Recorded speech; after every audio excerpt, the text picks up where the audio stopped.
एक बार एक महात्मा और उनके भिक्षु धर्म प्रचार के लिए एक नगर में गए हुए थे। वो उस नगर में सभी को उपदेश दे रहे थे। अपने उपदेश के दौरान महात्मा सभी से कहते हैं कि जीवन में सदैव दूसरे की सहायता करनी चाहिए, इससे हमें सुख की अनुभूति होती है। ये सुन एक गांव का व्यक्ति हंसने लगता है। उसका इन सब में कोई विश्वास नहीं था। वो उन महात्मा और उनके द्वारा दिए गए उपदेशों को ना तो सुनना पसंद करता है और ना ही उसमें विश्वास करता है। उसे लगता है कि ये सब झूठ और असत्य बातें हैं। वो महात्मा से कहता है कि ये सब असत्य बात है, मैं ये नहीं मानता। जो सुख स्वयं की खुशी में है वो किसी दूसरे की में कहाँ।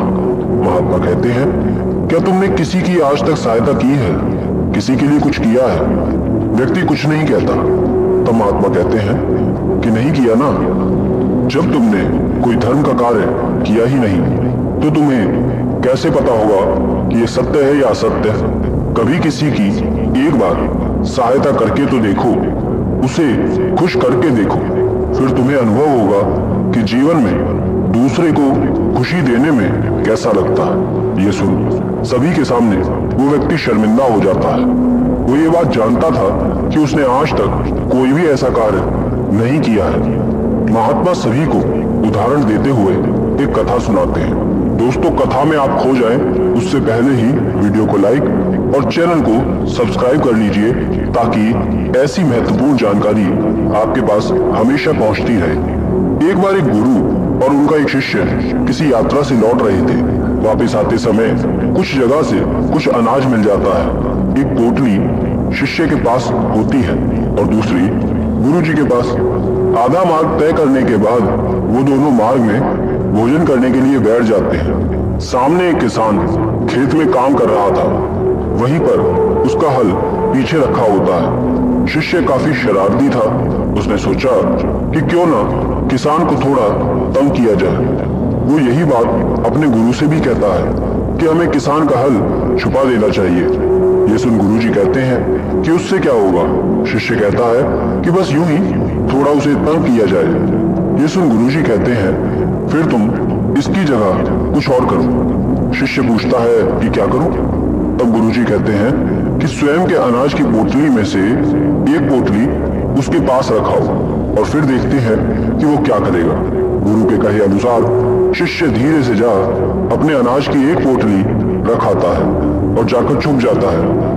काम करने के बाद जैसे ही किसान पीछे मुड़ता है तो देखता है कि उसके हल के पास एक पोटली रखी है। वो आसपास देखता है लेकिन उसे कोई दिखाई नहीं देता। गुरु और शिष्य वहां एक तरफ वृक्ष के पीछे छुपे होते हैं। किसान पोटली को खोल देखता है तो उसमें अनाज रखा होता है। वो ये सब देख के खुश हो जाता है और कहता है कि हे ईश्वर, आज तूने मेरी सहायता की, इसके लिए तेरा कोटि कोटि धन्यवाद। आज मेरे घर में खाने के लिए कुछ भी नहीं था। तूने ये अनाज की पोटली देकर मेरी सहायता की। अब इसके द्वारा मैं स्वयं और अपने परिवार का पेट भर पाऊंगा। आपका धन्यवाद। और इतना कहकर वो हल लेकर चला जाता है। ये देख गुरु शिष्य से कहते हैं कि तो बताओ, तुम्हें किसमें ज्यादा खुशी की अनुभूति हुई? किसान को खुश देख या फिर उसका हल चुरा के उसको दुखी और परेशान देखकर होती? ये सुन शिष्य कहता है कि किसान को खुश देखकर गुरुदेव। तब गुरु से समझाते हैं कि जीवन में किसी को खुशी देकर या उसकी मदद करने पर जो सुख और खुशी की अनुभूति होती है वो किसी को उदास देखकर नहीं होती। जीवन का आनंद दूसरों को खुशी देने में है, दुख देने में नहीं। ये कह शिष्य और गुरु आगे बढ़ जाते हैं। कहानी के अंत में महात्मा कहते हैं कि जिस प्रकार उस शिष्य ने ये कार्य कर सुख और खुशी का अनुभव किया, उसी प्रकार आपको भी एक बार ये अवश्य करना चाहिए। महात्मा के इस उपदेश से उस व्यक्ति को भी ये एहसास हो जाता है जो आनंद देने में है वो किसी और चीज में नहीं है। इससे बड़ा ना तो कोई धर्म होगा और ना ही पुण्य होगा। आप किसी जरूरतमंद की सेवा करें। सहायता से अर्थ धन दौलत से नहीं है, बल्कि हर तरह की सहायता से है। आप जो करने में सक्षम हैं, वो करना चाहिए। और उपदेश पूरा कर महात्मा और उनके भिक्षु वहां से विदा ले लेते हैं। एक बार महात्मा बुद्ध और उनके शिष्य किसी गांव से भ्रमण करके वापस लौट रहे थे। मार्ग में कुछ लोग मिलते हैं जो उन्हें देखते ही उनकी निंदा करते हैं, उन्हें भला बुरा कहते हैं। जैसे जैसे बुद्ध और उनके शिष्य कदम आगे बढ़ा रहे थे, वो लोग उन्हें अपशब्द बोल रहे थे। बुद्ध और उनके शिष्य चुपचाप उन शब्दों को सुन आगे बढ़ जाते हैं। वो किसी तरह की कोई प्रतिक्रिया नहीं करते। कुछ दूर जाने के बाद वो सभी एक स्थान पर रात में विश्राम हेतु रुक जाते हैं। पास से कुछ लोगों का समूह गुजरता है। बुद्ध और उनके शिष्यों को देख वो उन्हें अपने गांव में ले जाते हैं और उन्हें भोजन करवाकर रात्रि में वहीं रुक जाने का आग्रह करते हैं। उन गांव के लोगों द्वारा की गई सेवा से शिष्य बहुत खुश होते हैं। अगली सुबह वो पुनः अपने आश्रम के लिए निकल जाते हैं और आश्रम पहुंच स्वयं की दिनचर्या में लग जाते हैं। बुद्ध अपना उपदेश दे सभी को भिक्षाटन के लिए भेज देते हैं और स्वयं भी उनके साथ भिक्षाटन के लिए चले जाते हैं। वो सभी आश्रम से कुछ दूरी पर बने एक गांव में पहली बार भिक्षाटन के लिए गए हुए थे। वहां घर घर जाकर वो सभी से भिक्षा मांगते हैं। उस गांव में कुछ लोग बड़े ही प्रेम से बुद्ध और उनके शिष्यों को भिक्षा देते हैं, तो कुछ लोग बिना मन के एक भीख के रूप में। वहीं उस गांव में कुछ ऐसे भी लोग थे जो शिष्यों को देख उनका अपमान करने लगते हैं, उनकी खूब निंदा करते हैं, भला बुरा कहते हैं। ये सब देखकर शिष्य बुद्ध के कहे अनुसार उस समय तो कुछ भी नहीं कहते, लेकिन जब वो भिक्षाटन करके वापस आ जाते हैं तब बुद्ध से कहते हैं कि तथागत, हम आपसे एक प्रश्न का उत्तर जानना चाहते हैं। ये सुन बुद्ध कहते हैं कि कैसा प्रश्न वत्स, पूछो, क्या पूछना है तुम्हें। तब उनके सभी शिष्यों में से एक शिष्य उनके समक्ष जाकर कहता है कि जब हम किसी यात्रा पर जाते हैं या किसी गांव में भिक्षाटन के लिए जाते हैं, हमें भिन्न भिन्न प्रकार के लोग मिलते हैं, जिसमें से कोई हमसे बड़ी ही विनम्रता और प्रेम से बात करता है, हमें भिक्षा देता है, तो कुछ तो ऐसे भी होते हैं जो स्वयं के पास हमें रखने के लिए उत्सुक रहते हैं। लेकिन इन सब में ऐसे भी कुछ लोग होते हैं जो हमारी निंदा करते हैं, हमारे शब्दों का, पहनावे का, विचारों का, हर चीज का अपमान किया जाता है, भला बुरा कहा जाता है। लेकिन हम उनसे इन सब के बावजूद भी एक शब्द नहीं कहते, क्योंकि आपके आदेश अनुसार हमें कोई उत्तर नहीं देना है। आपकी सीख द्वारा, बताए गए मार्ग के द्वारा हम उनके किसी भी व्यवहार का, शब्दों का प्रेम और मधुरता से ही उत्तर देते हैं। उसके बावजूद वो हमारे साथ ऐसा व्यवहार करते हैं। ऐसा क्यों? वो हमारे साथ सही तरह से व्यवहार क्यों नहीं करते? हमारे साथ मधुरता से बात क्यों नहीं करते? हम उन्हें इतना प्रेम और सम्मान देते हैं, हमारा स्वभाव पूरी तरह उनके साथ विनम्र है, फिर भी वो हमारे साथ ऐसे क्यों है? इसका क्या कारण है तथागत? उस शिष्य के इन सभी प्रश्नों पर अन्य शिष्य भी यही प्रश्न दोहरा देते हैं और वो भी बुद्ध से इन सब का कारण पूछते हैं। सभी शिष्यों के प्रश्नों पर बुद्ध कहते हैं कि मैं तुम सभी के इस प्रश्न का उत्तर अवश्य दूंगा, लेकिन उससे पूर्व आप सभी एक स्थान पर बैठ जाएं।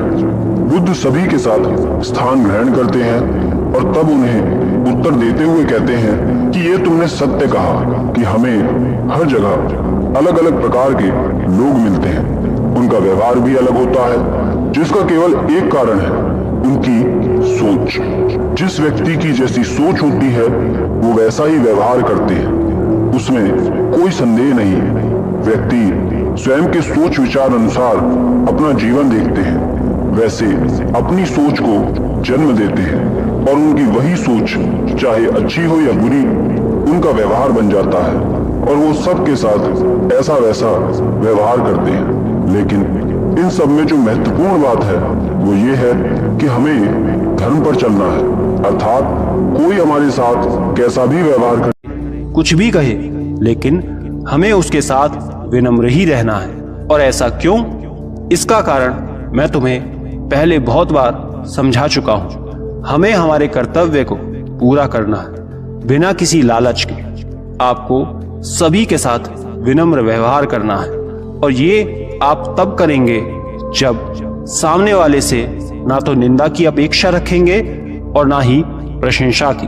आपको दूसरे को प्रेम देना आना चाहिए, लेकिन ये भी ध्यान रखें कि आपको उनसे उसी तरह का प्रेम ही मिलेगा इसकी उम्मीद नहीं रखनी है। ये उनका निर्णय है। जब हम किसी को बिना किसी स्वार्थ के प्रेम, सम्मान, मधुरता देने लगेंगे, तब हमारे लिए उनका व्यवहार अच्छा है या बुरा, इससे कोई फर्क नहीं पड़ेगा। आप स्वयं के कर्म पर केवल ध्यान देंगे। बुद्ध आगे शिष्यों को समझाते हुए कहते हैं कि सच्ची भावना, लगाव, करुणा तभी कार्यरत सिद्ध होती है जब वो निस्वार्थ हो। किसी की भी सेवा या सहायता हमेशा बिना किसी स्वार्थ के करनी चाहिए। आप उनकी सेवा करें, लेकिन बदले में कुछ भी उनसे चाह ना रखें।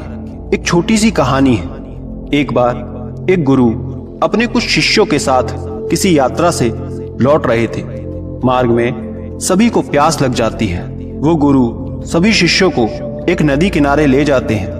वहां पर एक छोटा सा मटका रखा होता है। शिष्य उस मटके को उठा, उसमें पानी भर तुरंत पी लेते हैं और फिर वो उसी मटके में पानी भरकर गुरु के लिए लेकर आते हैं। लेकिन गुरु तक पहुंचने में मटका खाली हो जाता है, उसमें थोड़ा ही पानी बचता है। ये देख दूसरा शिष्य फिर नदी पर जा पानी भर उस मटके को ले आता है, लेकिन फिर उसका सारा पानी खत्म हो जाता है। ये देख गुरुजी कहते हैं कि तुम्हारा इसे भरना व्यर्थ है। शिष्य कहते हैं कि क्यों गुरुदेव? तब गुरुजी कहते हैं कि क्योंकि ये मटका फूटा हुआ है और इसके नीचे के छेद से सारा पानी बह रहा है, इसलिए आपकी मेहनत व्यर्थ जा रही है। इस कहानी के अंत में बुद्ध अपने सभी शिष्यों को समझाते हुए कहते हैं कि इस छोटी सी कहानी द्वारा मैं तुम्हें यही समझाना चाहता हूं कि किसी की सेवा, सहायता करो, लेकिन बदले में वही आपको मिले उसकी चाह कभी ना रखो। वो चाह रखना बिल्कुल व्यर्थ है। जब तक मनुष्य स्वयं की हुई सेवा, सहायता के बदले सामने वाले से किसी भी तरह की आशा रखेगा, उसे निराशा ही मिलेगी। तुमने भी वही किया। स्वयं की विनम्रता के बदले उसी विनम्रता की चाह रखी। यही तुम्हारी गलती है। महात्मा बुद्ध के इस पूरे उपदेश को सुनकर उनके सभी शिष्यों को उनके प्रश्नों का उत्तर मिल जाता है। वो समझ जाते हैं कि किसी की भी सेवा के बदले उनसे उसकी वापस वैसी ही सेवा मिलने की आशा रखना हमें दुखी करता है। इसलिए इस तरह की चाह उन्हें नहीं रखनी चाहिए और वो बुद्ध के उत्तर से संतुष्ट हो अपने कार्य में लग जाते हैं। अतः बुद्ध के जीवन की इस घटना से हमें यही सीख मिलती है कि कोई कैसा भी हो, आप बस स्वयं को सही रखें, स्वयं का व्यवहार अच्छा रखें। आशा करते हैं ये बात आपको समझ आई होगी। धन्यवाद।